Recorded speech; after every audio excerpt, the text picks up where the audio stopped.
Hello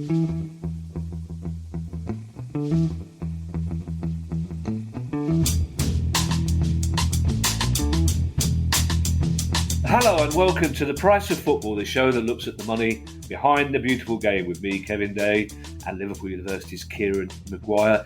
Kieran, I think we should go for full disclosure here. We normally record this show on a Wednesday evening to go out on Thursday morning, but both Palace and Brighton are at home on Tuesday evening, and neither of us wanted to take the risk of one of us being really grumpy on Wednesday during the record. Chances of both of us being really chipper seemed remote, so we thought let's do it on a Monday so we're both in a good mood and we don't start laughing at each other or pointing fingers. I think we're in unanimous agreement on that, Kieran, aren't we? We are certainly. Yeah, I've got 23 rail tickets to get me from Liverpool to Brighton on Tuesday, and then coming back up afterwards because the rail system's just such a mess. Well, I mean, Uncle Terry used to carry several rail tickets with him at any one time, but 23 rail tickets. What time have you got to leave Liverpool then? I'm leaving Liverpool on the 2:45, and then going, God knows, you have to split your ticket. So I have to go from Liverpool to Stafford, and then Stafford to Crewe, and then it's one of some lunatic. That's to keep it under a ton. Yeah, in terms of rail fare. You see, I go for the other option and just go, sod it, I'll get that and pay it back on a credit card later. You should be all right time-wise, because I reckon it'll probably be 35 odd minutes until you stop passing the ball about from kickoff. You'll be fine, I reckon. You won't miss much. News stories, Kieran, there are quite a few of them. Let's hope nothing massive happens on Tuesday because we won't be able to cover it. Big news coming out from one of the big Italian clubs. Yes, and I think this is indicative of just how big football and finance is these days, because this story was revealed by the Financial Times, who you would think might have some other economic stories to keep themselves occupied at present.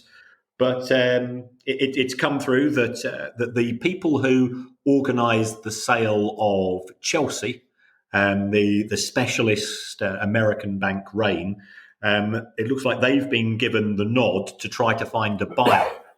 And the reason for this is that Inter are presently owned by the Chinese electronics retailer Suning. And they did this in 2016. Now, in 2016, the Chinese government was very keen on overseas expansion as far as football was concerned. I think with a view to trying to get greater experience of the game, with a view to perhaps applying to host the World Cup in 2030. The Chinese government then decided to reconsider that option, and it persuaded people to say, well, perhaps this isn't such a good idea after all. We ought to be focusing on different things. Along comes COVID, and China is taking a much more guarded approach to the spread of COVID than we are doing here back in the UK, and that means that people have stopped going to the shops. So Suning, which is sort of a retail store, has been hit. Everybody's gone online to do their shopping, and as a consequence, I think they're looking to divest Inter and try to find a buyer. And there will be plenty of people around. We've seen this huge number of American investors certainly come into the Premier League and also the Championship. But that's where we are. So, is it an attractive club? Well, it's Inter Milan, to you and me. So we would count it as a massive club. But last year they lost 140 million euro. Numbers like that with limited growth. I think in terms of Serie A, with regards to the global TV deals, it's not like the Premier League, where the Premier League is incredible in the sense that it goes out to about 198 different countries, whereas the Italian matches tend to have a smaller viewing figures. Two questions off the back of that, Kieran. I mean, what sort of price would you be looking at? And presumably, it seems mainly American investors at the moment who want to get into European football would probably be waiting for another Premier League club, wouldn't they, for all the reasons that you've talked about?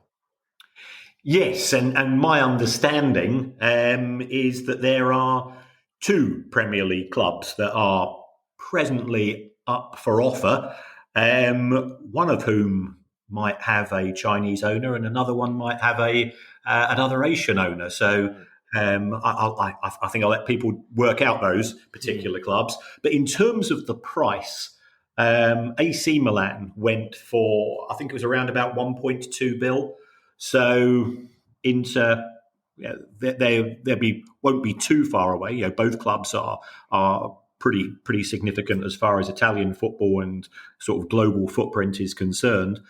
So it is a significant amount of money. But if you are a billionaire, then it's perfectly within their remit to be able to buy the club. Whether they're going to borrow money, whether they'll want to borrow money in the present economic environment in which interest rates have gone up, we'll have to wait and see. I think the Financial Times might be having a few more football stories tomorrow because it's going to be quieter than they thought. I tuned in for Jeremy Hunt's statement this afternoon and the ensuing questions, expecting a bear pit, and all we got was unfailingly polite and intelligent questions. It's exactly how it should be, but it took a bit of getting used to. Yes. To the extent I thought after a while, this is not kicking off the way I hoped. I might go back to Classic FM. The Premier League, Kieran, apart from really trying to annoy us, they are determined to get some extra games on the board by hook or by crook at some stage in the calendar year, aren't they? Yes. So this is a story from David Ornstein in the Athletic, and he's normally a bloke with a finger on the pulse. So it's been described as a pre-season meaningful competition taking place in the USA. Now, how many Premier League clubs would be involved? I think we'd be looking at least 4, perhaps 6. There could be some MLS clubs joining in as well. I think from the perspective of fans here, it will be sort of a glorified community shield if it does take place. What the reaction of the bigger clubs will be, however, is I'm not quite so certain about this, because Manchester United already make around about £15 million a year from pre-season friendlies, and they go out and they target specific markets, and that could be Asia, Australia, could be the Middle East, could be the US. And they tend to be the biggest fish in the pond. So if this is going to be sort of a Premier League sanctioned competition, are they going to have their arms twisted to join it? Or is it going to be on some form of rotation basis that there'll be 6 clubs going into this competition each year? This was the type of thing which was being suggested in Project Big Picture, for example. And it does sort of tie in, I think, with what some of the new owners in football want to see is that they don't want matches taking place in stadiums full of season ticket holders, because season ticket holders, you can't empty their wallets to the same extent as you can for a more casual. Well, I don't mean casual in terms of level of support. They might be very devoted, but the type of fan that's only going to see one of these big clubs once every few years. So therefore, you can charge top dollar in terms of ticket prices. The merchandise will flow as it will be. There will be potential some decent TV viewing figures, and it could be that the clubs are able to start streaming the matches themselves. So this all sort of ties in to, I think, where owners are looking to see football go. Yeah, a friend of mine, Ash, who I mentioned before, who runs the off license down the road. Oh, yeah. He's a massive man. He loves English football. He's from Ethiopia, but he loves English football, full stop. He's obsessed with it, very knowledgeable about it. He likes Palace, has been there a couple of times, but he went to Old Trafford yesterday. He's a Man United fan, and he took a friend to Old Trafford.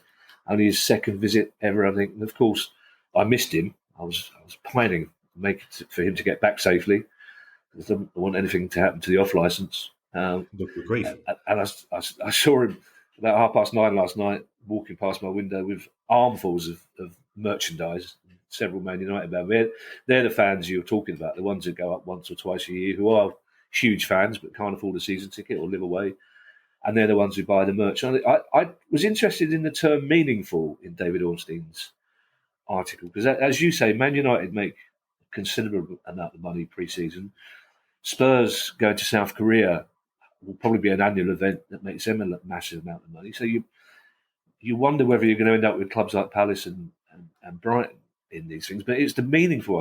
I can't for the life of me work out how this pre-season tournament can be meaningful in any way except in terms of making money, and unless it's a practice for a Super League. I just don't know. I was intrigued by that phrase, Kieran.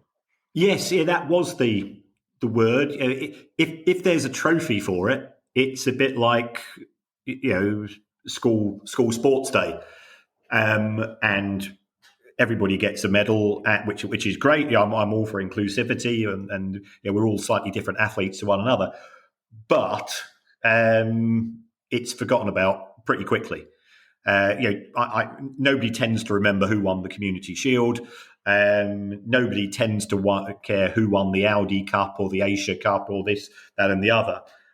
So you're absolutely right. Apart from a financial benefit, unless the Premier League is going to try to extract an extra Europa Conference place or something like that, but even so, that will be too late in the season. Because if this tournament is taking place in July/August, I can't see UEFA going along with that. But we'll wait and see. Ultimately, the Premier League is up to them, I guess, to decide how some of the European places are awarded. And if it comes to a vote of clubs, then we could see some changes. But whether that will also be approved of by UEFA is another matter. Kieran, trust me, if Palace were to take part in a pre-season tournament in America, which involved playing Leeds reserves and an MLS under-12 team, and we won, there would be an open top bus parade around Croydon. Trust me. Anything remotely silver with a bit of wood at the bottom of it would be most welcome. We have 3 stories in a row now, Kieran, and unfortunately, it breaks my heart to say none of them are good. To a greater or lesser degree. The first one involves a club that we like a lot and have been in the news lately, who have been given a points deduction, but it's been suspended. Yes, so this is Rochdale, and this is to do with the attempted takeover of Rochdale by Morton House MGT, which was a company which had a few strange connections with people who we sort of raised eyebrows about at other clubs. So under the EFL rules, if shareholders or if potential shareholders acquire more than 30%, then they have to satisfy the owners and directors test. Now, what appears to be the case at Rochdale was that this organisation, Morton House MGT, they did acquire more than 30%. I think it ended up with 43%, but they hadn't applied for the owners and directors test. And then things started to get a little bit tetchy, because Oldham fans pride themselves on being effectively a cooperatively owned football club, and they've never had a controlling party. And Morton House said, "Well, we're going to try to hoover up as many shares as we can. Once we get to 51%, we've effectively got control of the club, and Yaboo and sucks, we can do what we want to." The club started to fight back, and I think some of the fans spoke to some of the significant remaining shareholders saying, "Come on, guys, this is Rochdale. You love the club for the same reason that we do. Please don't sell." And those shareholders decided not to sell. Then there was a general fallout. But the EFL, which, to be fair to the EFL, it has tightened up the rules to prevent another Steve Dale, said, "Look, we brought through these rules, but it looks as if the club hasn't applied the rules. As soon as you were aware of somebody getting close to 30%, then you really should have got in contact with us, and we would have then gone through the appropriate procedure to ensure that any prospective owners were deemed to be fit and proper. And somebody hasn't necessarily done that. So what we have is that if the trouble is we talk about a football club, but a football club does not make decisions. It's people who make decisions. But in order to be able to get through to the people, you have to charge the club. So the club has been charged, and it has been deemed in breach of these rules and has been given this 2-year suspended sentence, which shouldn't really come into crystallisation, provided there's no further issues with regards to the ownership. But I think what's also interesting is that in addition to that, 3 people have been given bans by the EFL in terms of having involvement. So one of those people is David Bottomley, who's the former chief executive of Rochdale. I think it's fair to say from talking to people such as my friend the Prowler, who is a Dale fan. He was texting me throughout this, and I think it's fair to say not necessarily a fan of David Bottomley, and that did appear to be in line with quite a few other fans as well. But there's also a guy called Andrew Curran who's been given a ban. I think it's fair to say that Andrew Curran's footballing rap sheet is colourful. So in January, he was given a 63 ban, which is 9-week ban from football by the Football Association itself. And the reason for this was he did have a meeting with the Rochdale board, or some of the Rochdale supporters, and the meeting didn't go well. He was described as bombastic. He then started to make some homophobic comments about the people at Rochdale. I think he accused them of being Nancy boys. And for me, as a placebo fan, Nancy Boy is a fantastic single, and that's about as far as it goes. But it's not the type of language you'd use. And also, if you see yourself as the owner of a football club, then you've got to act in a more appropriate and professional manner. So he was given a ban. He was sent on an education course. And at the same time, he was saying, well, I've got 43% of the shares. I can do the hell what I want. And there was clearly opposition to him. So he's also a friend of our former chum, Lee Power of Swindon Town. So Lee Power, again, an owner that is not remembered with fondness at his club. So, Andrew Curran, we'd never met the guy, we'd never had a conversation with the guy, but you often say, well, you have an opinion of a person by the company that he or she keeps, and I'll leave it at that. So that's where we are with Rochdale. The full judgment, I think, is due out. So we are recording this on the Monday. I suspect the full judgment will have been published by the time that we go to broadcast. But I don't think there'll be a huge amount of detail that we've not covered here.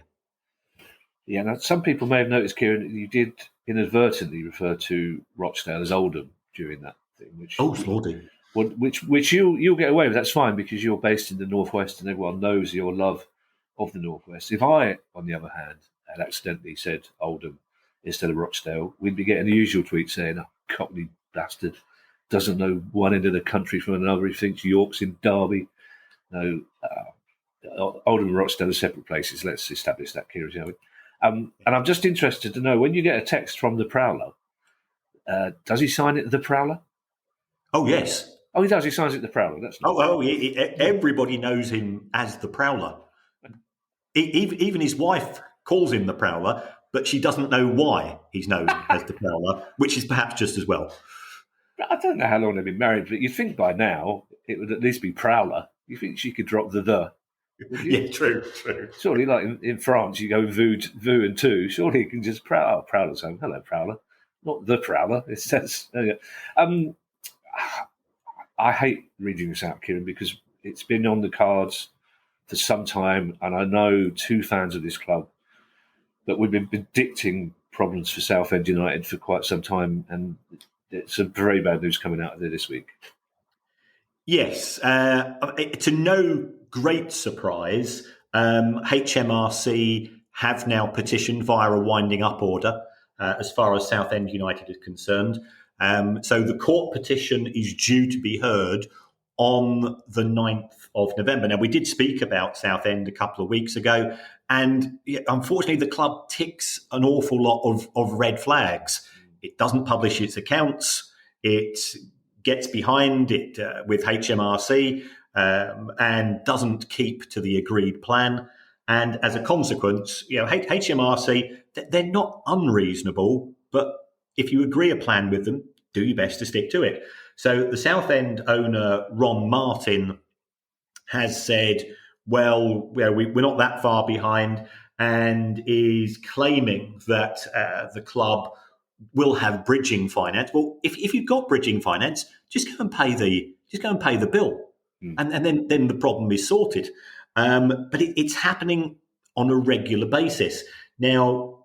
My understanding from sources close to Southend is that Ron Martin isn't necessarily what we would call a wrong 'un, but he's the type of bloke that takes nobody's advice and always knows best. And the problem here is that he via the club is having to be incur significant legal costs on top of the unpaid tax, on top of the interest potentially, and all of this. So it's running up additional costs as far as the club is concerned. And there's always a danger that historically he sort of left it to the last minute. Turns up on the day or the day before the court case is due to take place with a cheque, smiles and says nothing to worry about, and then it happens again. And if this happens on a regular basis, it's a bit like some of my students that keep on handing in assignments late. You know that there's probably more going on than you'd like to find out. Well, we have said this before, Kieran, and because of the industry I'm in, and particularly in recent years with the impact of COVID, I've always found HM Revenue and Customs perfectly reasonable. Well, apart from one woman in Sutton, she was a nightmare. But I've already found them perfectly reasonable, and they understand if you're struggling to find the money or you're a week behind finding the money, but you're telling them that you're finding the money, they're fine with that. I can't imagine them being fine with somebody who appears to be able to pay but doesn't, because, like you say, he's been playing this brinkmanship game for quite some time now. And in the end, surely he must realise that the real true power lies with them, because in the end, it's quite easy for them to go, you've done it once too often, we're not doing it again. Yeah, I agree with you entirely. And it's not a game. But sometimes people see it as a bit of fun, and the staff are nervous. There's been issues in terms of staff and payments. The fans are very concerned. So the Shrimpers Trust, which is effectively the supporters group, has said, in their opinion, Ron Martin's not a fit and proper person. But there's nothing that the National League can do, and I don't think there's anything that the EFL will be able to do, given that he was already the club owner. So it leaves everybody, all of those people for whom Southend United is a huge part of their lives. It means that they're going to bed squeaky bum time. And we both have been there. With both Brighton and Palace, and I remember what it was like, and it was miserable. It was absolutely miserable. And you've had similar issues at Palace with owners and rogues and so on. And people say, "Oh, well, you'll rally round together and you'll go and fight a cause." You do that, but you're still doing it with an element of fear. Terror is the word I would use, Kieran. It's happening into another club further down the pyramid, and one regrets to say this, Kieran, but one suspects that it's probably going to be terminal for this club. Yes, so this is Staines Town. Now, Staines Town, sort of 8-10 years ago were getting crowds of 3,000. Turning up at Wheatsheaf Park. The club was formed in 1892, 130 years of history and memories and shared experiences and all the stuff we talk about as football fans. But things started to go bad a few years ago. The club was acquired by Paul Jasinski and a guy called Joe Dixon. And he fell out with the owners of the ground. And we've always said if football clubs are separated from the stadium, it doesn't guarantee a problem, but it can certainly increase the likelihood of problems. Mm. So what happened here was that he fell out with the landlords, and originally it was Sheffield United for somehow with the landlords, and they sold it on to another party. Then there was a very, very bizarre rant on the club's website a good few months ago with all types of allegations against the landlords, which seemed to be complete nonsense. And I'm not a fan necessarily of investment partner groups, but this was clearly with zero evidential support. So Joe Dixon then started to act in I think it's fair to say, a slightly unusual manner. He offered, Stainstown was ending up having terrible results because they couldn't afford the players. They tried playing at Wealdstone. He tried to have something called the Travellers Community Cup taking place at the home ground, where half the car park was planned to be given away to caravans and horses to encourage travellers to play. Now, there's a case for saying, well, hold on, is this being innovative? But, travellers, I'm sure, are interested in football and they might want to have. I'd imagine it would be quite a feisty match or taking place. But that didn't work. And then what's happened to Joe Dixon is it's quite difficult to work out. So we now have the position where there is a winding up order at the club. Joe Dixon, people can't access him because he's changed his number. He's resigned as a director of the club. He's shut down the club website. The club appears to be owned by a guy called Antonio Silva. Antonio Silva has given as his address the British Virgin Islands. Now, that's, again, not, it's red flag after red flag after red flag. And when you do what little detective work you can do in respect of British Virgin Islands addresses, by an amazing coincidence, it's the identical address to Joe Dixon's own company. Oh. So it does look curtains, and there's no joy, because it doesn't matter what stage of football you're at. It's your club, and it's being destroyed by people who clearly don't have any love for Stainstown. Yeah, I'm sure some of the Travellers' games wouldn't be feisty, Kieran. They're not necessarily all feisty, I imagine. A very good friend of mine is married to somebody from the travelling community. She's not at all feisty. She's talkative, but not feisty. Was it Staines, Kieran, that claimed at one stage they only owned 2/3 of their pitch? I think so. Yes. Yeah, that was part of that bizarre.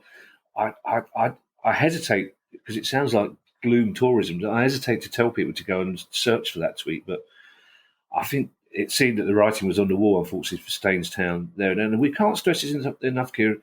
There might only be 300 season ticket holders at Staines. It might have been less, but for those people, their club was as important to them. The away games, the home games, the hours in the pub and the clubhouse beforehand, just as important as Palace are to me and Brighton are to you and Man United are to Guy Kilty. So those people who go, it's just Stainstown, don't understand it, because it can happen to bigger clubs. People can't be allowed to have the future, the emotional future of football fans in their wrong hands.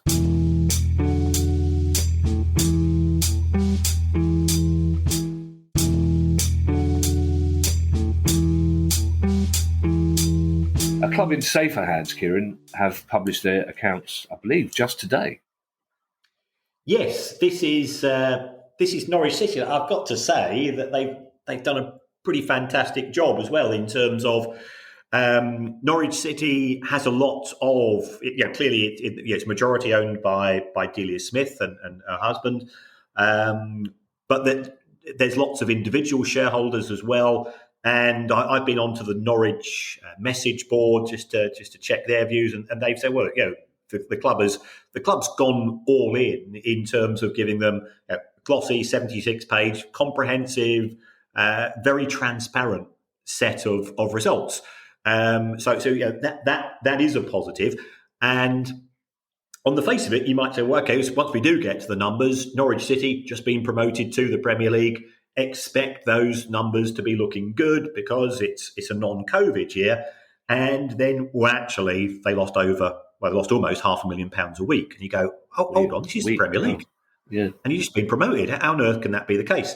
I think it's fair to say that Norwich are very much the poster boys for Yo-Yo Club FC as far as football is concerned between the Premier League and the Championship. The previous time they were promoted, they effectively took an air shot with regards to trying to stay in the Premier League, didn't sign any players, were relegated with a fair amount of time in advance. But in 21-22, they made much more of a fist of it in terms of what they ended up spending. So they did spend £48 million on signing players. They didn't sell any players during the course of the financial year. And their wage bill absolutely rocketed. Their wage bill, and they're only the second club to publish for 22, their wage bill was higher than 8 clubs in the Premier League in the previous season, including Leeds, Southampton, Fulham and Brighton. So they clearly went for it. So the club can't be faulted on a quantitative basis. But when you're spending money, there's two elements. There's spending it, and they're spending it wisely. And in terms of recruiting the players who could keep them in the Premier League, sadly, from their perspective, that they weren't able to achieve that. Their owners are not independently wealthy, so they're not in a position to put money in, but they have had an American investor come in since the end of the year who has brought a proportion of the club and has also put in £10 million himself. So we often talk about the growing influence of American owners, and this would appear to be potentially the case as far as Norwich are concerned themselves. It's a sad fact of football reality, Kieran, when it comes to finance, because Delia and her husband are, by most people's standards, independently wealthy. Yes. In normal life, just in everyday life, they are wealthy people. But in football terms, in Premier League Championship terms, they're not dining at the same table. It's another consistent worry, isn't it? Yes, because we are old men. We've got the first to admit it, but we grew up in an era where football clubs were community based in the sense that they were tended to be owned by a bloke in a with a sheepskin jacket, with a big cigar and a hat, who had earned his money from some form of local business. And I think Delia is one of the very few remaining people in that particular sphere. But we are now operating in a global investment market, and as you rightly say, what we would consider to be amazing wealth because of her successful career is small fry by Premier League standards. I think we should refer to ourselves as older men, Kieran, not old. Got older. Right. Let's go for older. Yeah, when I grew up, we were Palace owned by Raymond Bloy, who, classic local boy, made good, who was the accountant to South London's largest chain of butchers.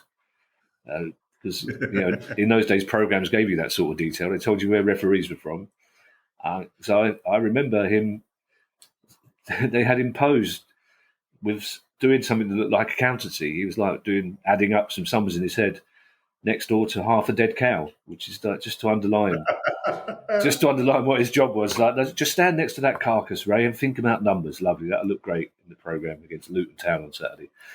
Two big stories from London clubs, Kieran, both involving the owners. The Tottenham one first is probably more interesting. Yes, so this is something which came through to Companies House a couple of days ago. Spurs are owned by a company called ENIC, I think it's the English National Investment Corporation or company, and ENIC is owned by mainly by Joe Lewis, but also by Daniel Levy. Those are the two biggest shareholders, and Joe Lewis lives in the Bahamas. He's 85 years old. He goes to matches occasionally, but by all accounts, he watches every match from the Bahamas. And you can perhaps see the benefits in doing that, because if anybody's ever tried to park to get to a match at Spurs or use the tube, it's not an easy experience. But he is no longer in control. And it looks like all of his shares, and I think he owns about 60% of the shares. It looks like all of his shares have been transferred to two other people in the Bahamas.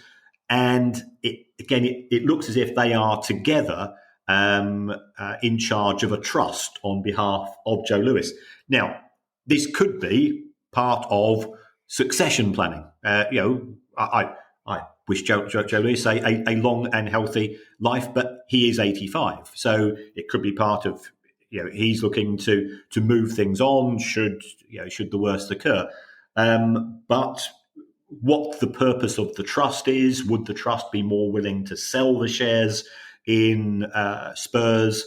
What is the reaction? Normally trusts are set up on behalf of children. Are the children as devoted a fans as Joe Lewis? We'll have to wait and see. And certainly what we have seen over the course of the last few years, Spurs have been mentioned as a potential sale club, and they would be incredibly attractive to, in my view, to American owners, because they tick all the boxes. A, they're Premier League. B, they're London. C, they've got a new stadium. D, Champions League. And then E, NFL. So you put all of those together. Yeah. And, I would imagine that there would be a lot of interest depending upon what the purpose of the trust is. You've put into my head a very pleasing image, Kieran, of the American billionaire in the Bahamas being offered a chance to go and see Tottenham play and going, what? With a 10-minute walk from the tube? Are you kidding? You can't pack. It's a terrible accent, but just the idea that the US billionaire in the Bahamas is going, no, I don't think I can manage to walk anymore. It's a long way from the station.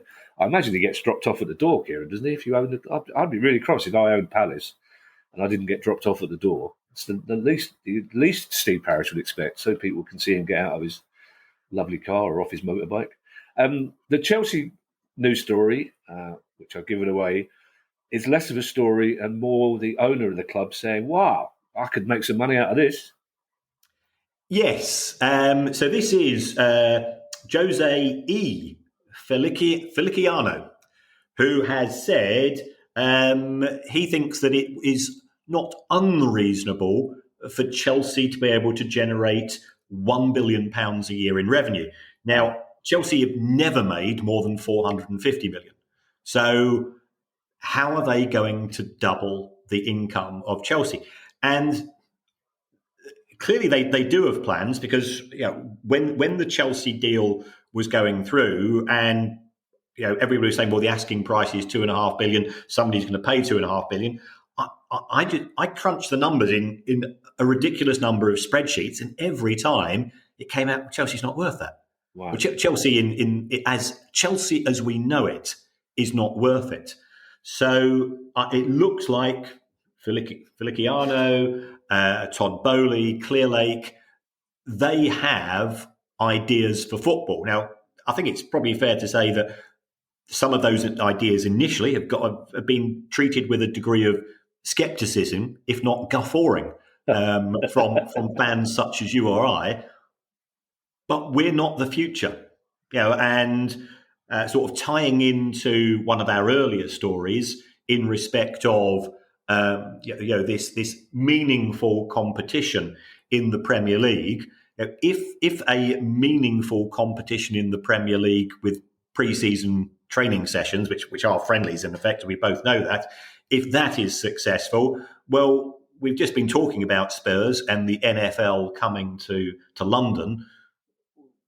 What about the Premier League going to New York and Chicago with a series of matches? We're familiar with the 39th game when that was promoted a few years ago, and again that was knocked back fairly swiftly in terms of a reaction from a fan base. But sometimes the owners aren't actually that bothered about the reaction from the fan base. So the only way that Chelsea can hit this target of £1 billion, yes, there is talk about expanding Stamford Bridge. But even if you expand it from 41,000 to 50,000, it's still closed 330 days a year.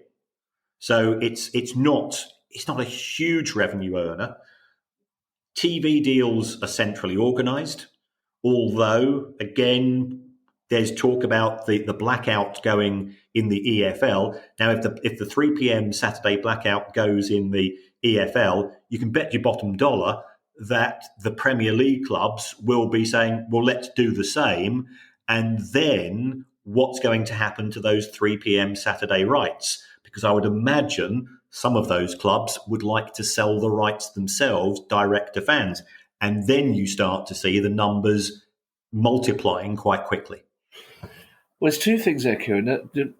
There's been a couple of journalists recently, apart from David Ornstein today, there's been a couple of other journalists say that the Premier League haven't given up the idea of something similar to the 39th game, of a Premier League game perhaps taking place outside of England, but saying it wouldn't be a game of any significance, which is a lie, you'd imagine, because no one's going to, in New York, is going to go and watch Palace Southampton to see who finishes 12th and who finishes 13th. But it's that over the course of the last 6 weeks, and it's not out of nowhere, but I've seen more and more references from serious journalists and from people in the game that the only real way for clubs like Chelsea to make this sort of money is to be in control of their own broadcasting, to control their own streaming rights. And I'm just worried that it's a sort of idea. It's almost like we're being drip fed this idea that it's going to take traction over the next year or so.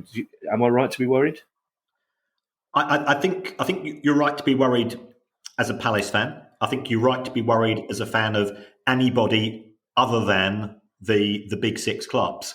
There's no doubt that they would like to take control. Now, we're aware that under Premier League rules, that in order for a change to take place, there has to be 14 votes.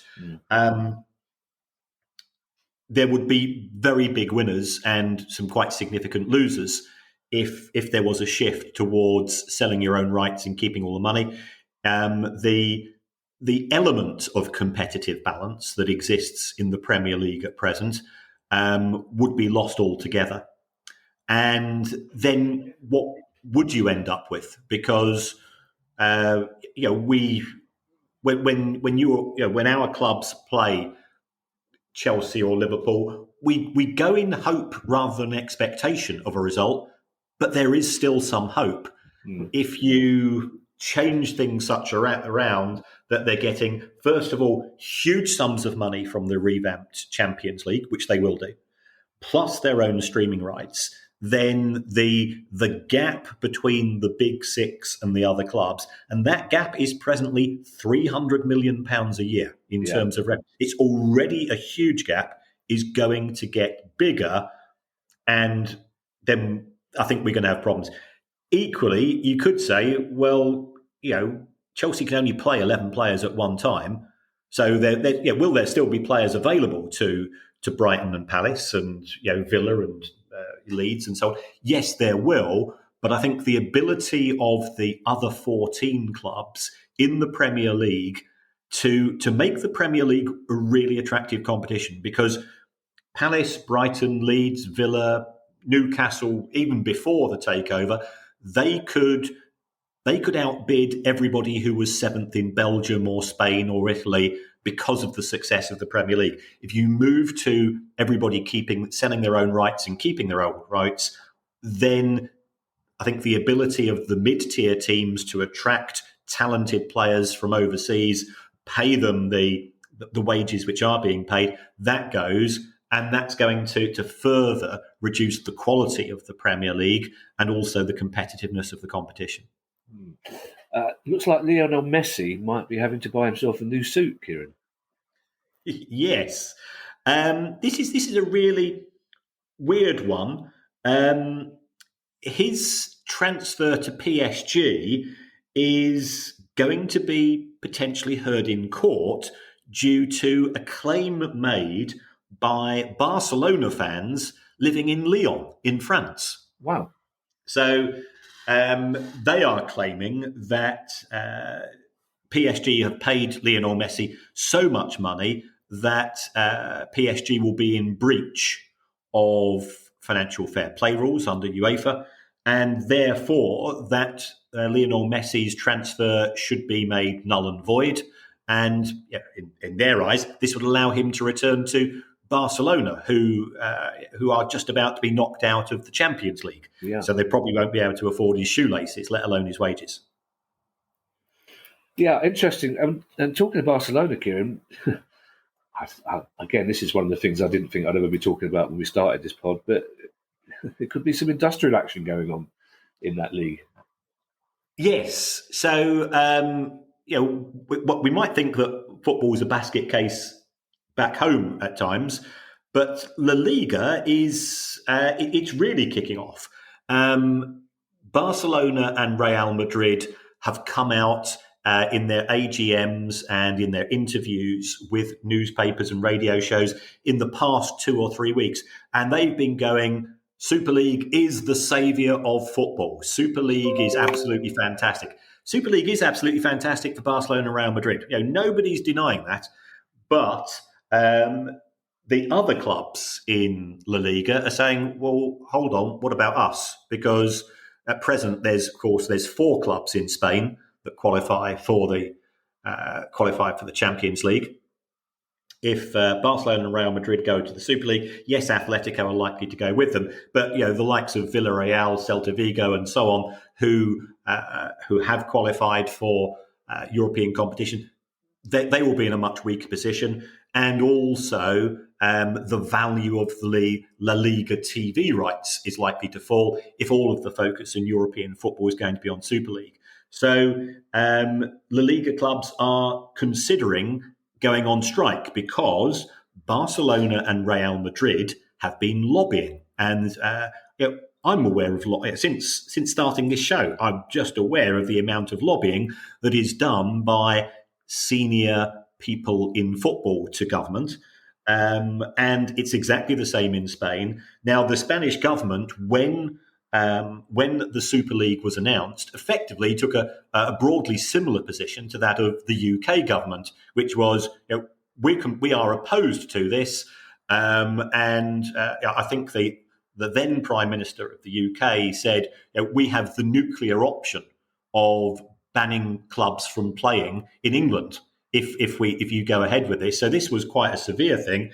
There was hostility from the Spanish government, but that appears to have evaporated due to the silver-tongued persuasiveness of Barcelona and Real Madrid. So the remaining Liga clubs, and I think including Tebas, and Tebas is no stranger to having a snipe at anybody and everybody, are now saying, well, if you are going to go down that particular route, then we're not quite sure whether we want to play with you under those circumstances. So we reserve the right to withdraw labour. Part of me, I have to say, Kieran, for comedy reasons, would like to see football clubs go on strike just to see whether the government call in the army, which traditionally in the comedy world, that's what ballet dancers are going on strike. Well, they'll have to call in the army, won't they? But I'd like to see 11 football. Well, if Celta Vigo won't play, we'll get the local regiment in. An interesting one. Thanks to everyone who's donated to the pod via our Patreon page. If you'd like to make a small monthly contribution to the pod, go to facebook.com/price of football. And if you need any more encouragement, we are a nominated pod, Kieran. We got delighted to discover today that we've been nominated for the Football Supporters Association annual awards in the best podcast category, where we will inevitably be beaten by The Guardian, and Barry Glendenning will phone us up and be chippy about it. Our next live show will take place at Plymouth Argyle's home park on Tuesday the 13th of December. Still a couple of tickets available from Plymouth Argyle's website. And if you have a question you'd like answered on the show, email us at questions@priceoffootball.com. And in the meantime, I shall hand you over to Mr. Kieran Maguire for his customary farewell. Well, as always, thank you very much. And whoever's nominated us in the FSA award, thank you very much for that as well. We're genuinely chuffed. Yeah. We go in hope, not expectation. But if you'd like to vote for us, if you go to the Football Supporters Association, there's a variety of nominations for a variety of awards, and there's some absolutely fantastic people up there as well. So it's well worth a look at. That'll be a fantastic way of supporting the show, as is Patreon. And another way of doing that is to give us some positive karma using our app. If you can give us a few stars, as many as 5, that's absolutely fantastic. It helps us in the charts, helps us with the algorithms, helps us with credibility in terms of booking guests. And Miles from Sports Interactive last week was absolutely amazing. By all accounts, it's the stars that matter, not the comment. So you could say you would rather have the show presented by Clyde Best and Rose West, and it wouldn't make a blind bit of difference to me or Kevin. Do you know what? Astonishingly, that's the second time that Clyde Best's name has come up today in the conversation. Really? Yes, it is. The circumstances are too long to explain here, but I will simply close, Kieran, that we do go in hope more than expectation. I go in the hope of a free bottle of wine, and the expectation that I'll get your free bottle of wine as well. Bye, everybody. Bye. The price of football.